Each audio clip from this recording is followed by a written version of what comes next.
Okay, so this is going to be a really quick introduction to Photoshop. If you first start using it, it can look a little complicated, it can be a little intimidating, but it's really quite okay.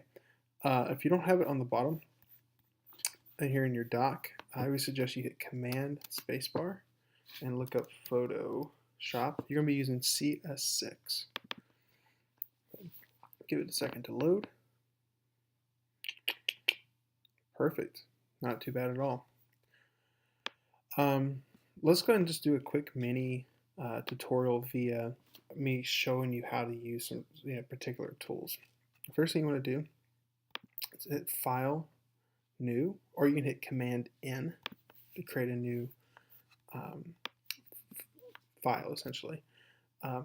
Typically, when you first come in, you want to set your width and height to pixels. You don't want inches. Let's go to pixels. We're going to set it for high definition, which is a pretty large picture. Let's go 1920 by 1080. It's just a very good, consistent 3:2 ratio kind of thing. There you go. Looks good. Looks like the size of your desktop typically. When you first come in, you might have this thing over here called layers. And you'll have a little eyeball and it'll give you the name of the layer. The first one that comes up will be this background layer, and the background layer is locked. It's really important when you use Photoshop that every time you draw something, you put a new layer. The layer kind of works a lot like a, I don't know, like almost see-through piece of paper or some type of transparency paper. So you're drawing on top of each other like onion layers, essentially. So I'll show you that when we start drawing things. Another thing that's really useful to know is obviously your toolbar over here. You have a lot of different tools. If you hover over them, they'll tell you what they are. And some of them, if you hold down your click for them, you can select all the other attached tools there. The top section here are all selection tools. These are all going to be typically your drawing tools. These are going to be your shape and text tools. And this right here is going to be like your colors. Same thing over here, you have some colors, some swatches, preset, all that. So real quick, let's draw like a very basic kind of thing. I'm not going to draw on my background. I never really do that.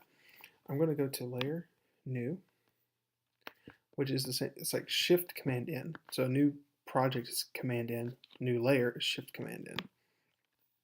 And I'm going to call this one Layer 1. It's really, really important that you label these. So actually, instead of Layer 1, I might just call this Sky. Okay. So you can't really tell that nothing changed here on this platform. But if I click the eye, you'll notice it goes to these gray and white checker boxes, which means it's transparent. The background is a solid color. The background is. Later on, we can just hide it this way. So in our sky layer, let's come over here, and right here, there's sort of this paintbrush looking thing, mixture tool. Instead, I'm going to hold down the button and go to brush tool. Sometimes you'll get this little image that shows you what the brush might look like. Even when you paint with it, you'll see a little motion of it. I'm going to go here, and it gives you all these different brushes that are preset. You can also, if you want to change them, go here, and there's all these brush kits that you can play with. So square brushes, if you like those. Half the fun with Photoshop is learning how to use different brushes and so on. My suggestion to you is just to go with this one here. Hardness is how hard the edge of the line is. So before we do that, here's your size. If you want to make it bigger or smaller, you change the size. You can even type in that box. So let's just go with 200. See what that looks like. Oh yeah, that's good. And another thing that's useful to do, we can click here to get rid of that, is to set your colors. The color on the top is the foreground color, the one you're using primarily, and then there's a background color. Let's set this one, since we're doing a sky. You click on it, you can go over here and choose a type of blue. That's a little too bright, so let's go something a little bit lighter, like a grayish blue, and hit OK. You'll notice now that's my foreground, and I can just draw. by clicking and whatever. So that's one way to do it. Let's go back to hardness real quick so you can see the difference. If I reduce my hardness on my lines, you'll notice now it has like a fuzzier sort of spray paint look. And I mean, if you paint, you'll notice they'll go together pretty well. But if you're painting over other objects, you might want to reduce the hardness of your line. Another way to approach this is instead of painting it manually, we can go over here to our shapes, hold this down, choose like the rectangle tool. The fill is set to the color I already chose over here. So that's what the color of the rectangle is going to be. The stroke is like the line on the outside. Right now it's set to nothing. It won't have any, exterior line. So click this so we can get rid of it. And I'm just going to draw a blue box. Perfect. Now you'll notice it didn't draw it on the sky layer. It created a separate layer because it sees this as an object, which is, for all intents and purposes, is totally fine. So if we wanted to get rid of the sky layer because we don't need it, just click on it and hit delete, and it'll be gone. That's really useful. Another thing that happens a lot to people is they will tend to try to work on a layer and they have the wrong one selected. So let me hit Command Z. Command Z is so useful for you. So let me hide this rectangle one. And let's imagine I forgot I was on rectangle 1 and I'm trying to work on sky. And I'm using a paintbrush. And let's just choose another color. Go over to the swatches. If I'm drawing, it'll say it's hidden, so it won't let me do it. But even if that's the case, and let's say this was on top, so I can drag this here. I'm drawing here, so I'm drawing on rectangle 1. I might ask you to rasterize the shape, hit OK. You'll notice it looks kind of weird, like I'm not getting the full image. It's because the sky layer is hiding it. So you just gotta make sure you're on the correct layer. So I'm gonna hit Command Z. When you hit Command Z, it'll let you go back so far. So hit Shift Command Z to keep going further back. But for now, let's just get rid of sky as a layer. And I'll get rid of rectangle 1 and we'll start fresh. So let's go back, choose our color.